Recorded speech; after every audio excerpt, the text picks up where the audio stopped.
Rien ne s'est passé comme prévu. Les imprévus, il y en a 3 types. Ceux qui chamboulent tes plans.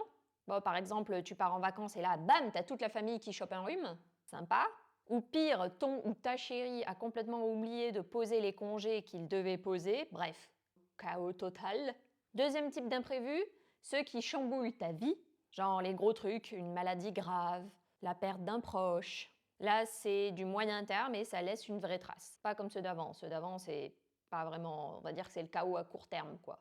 Et enfin, troisième type, les petits imprévus insignifiants.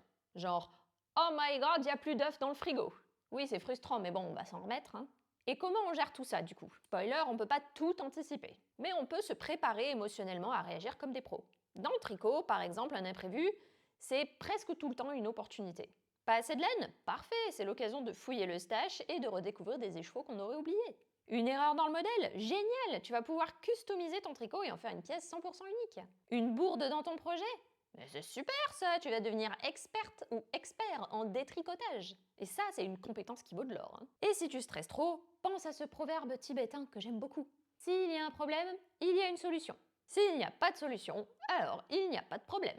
Je l'ai découvert dans le livre de la vie et de la mort. C'est une phrase qui m'a vraiment marqué au fer rouge. Alors on respire, on relativise et on tricote. Parce que franchement, c'est quoi un imprévu face à un pull en jacquard qui est potentiellement réussi?